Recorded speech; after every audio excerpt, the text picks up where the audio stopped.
ඉතින් ටයිම්ලයින් එකකට මම මේ විදිහට මගේ වීඩියෝ එක එඩිට් කරන්න ඕන වීඩියෝ එක මේ විදිහට ගන්නවා. ඉතින් මම පේ හෙඩ් එක මේ විදිහට අරන් ගිහුවාට මගේ වීඩියෝ එක පෙන්වන්නම්. ඉතින් මම මේක තමයි භාවිතා කරන වීඩියෝ එක. දැන් මම මේ පේ හෙඩ් එක මෙන්න මේ විදිහේ මුලටම ගන්නවා. මෙතන වල පේනවා 0.0 කියලා තියෙනවා. පේ හෙඩ් පොසිෂන් එක. ඉතින් ඊට පස්සේ මම මෙතන ප්‍රොජෙක්ට් පැනල් එකට ඇවිල්ලා රයිට් ක්ලික් කරලා මෙන්න මෙතන new item කියන එකට යනවා. ඊට පස්සේ මේ adjustment layer කියන එක මත එකපාරක් ක්ලික් කරනවා. මේක දැනටමත් මේ විදිහට අවශ්‍ය details වලින් fill වෙලා තමයි ඔයාගේ වීඩියෝ එකේ size එකටම fill වෙලා තමයි අපිට පෙන්වන්නේ preview වෙන්නේ. ඉතින් මෙතන okay කියන එක දෙන්න.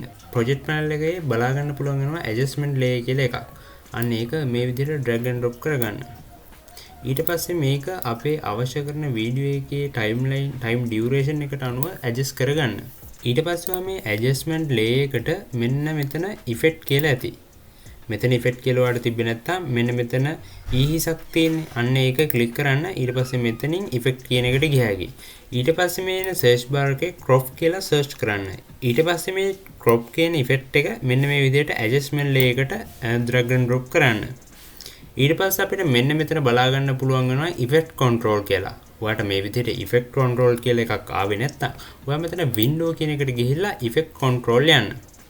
ඉතින් effect control එකට ආවට පස්සේ ඔයාට මෙන්න මේ විදිහට පහළට ආවට පස්සේ පේනවා left top right bottom කියලා. ඉතින් ඔයා pay head එක මේ විදිහට මුලටම ගෙනල්ලා මෙන්න මෙතන top කියන එක ගාවට ගිහිල්ලා මෙන්න මෙතන 150ක් දීලා enter කරගන්න. ඊට පස්සේ bottom එක ගාවට ගිහිල්ලා 150ක් දීලා enter කරගන්න. දැන් ඔයා මේ play head එකේ position එක ඔයාට open එක වෙන්න ඕනේ හරියට. මේ play head එක අරන් ගිහිල්ලා position කරගන්න. play head එකේ position කරගත්තට පස්සේ ඒ කියන්නේ time එකේ අවශ්‍ය duration එක හරියෙන් මේ play head එක position කරගන්න. ඊට පස්සේ ඔයා මෙන්න මෙතන top කියන එකේ මෙන්න මෙතන ඔරලෝසු mark එක click කරගන්න. මෙන්න මේ විදිහේ mark එකක් mark වෙනවා අපිට බලා ගන්න පුළුවන් වෙනවා අදාළ duration එකේදී. ඊට පස්සේ ඔයා මෙන්න මෙතන 0 කරගන්න.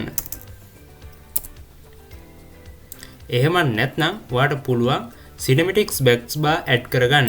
මෙන්න මෙතන ඔයාට දුන්න හැකි 110 දීලා enter කරගන්න පුළුවන්. ඊට පස්සේ අපිට පේනවා මෙන්න මේ විදිහට backbar දෙකක් හදාගන්න තමයි අපි යන්නේ. ඊට පස්සේ bottom එකත් මේ විදිහටම click කරගෙන මම මෙතනත් දෙනවා 110ක්.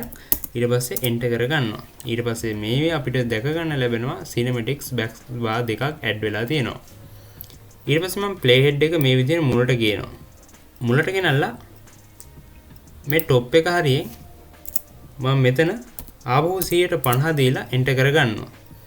මෙතන bottom එක හරියම 150 දීලා enter කරගන්නවා. දැන් මම මේක play කරන්න.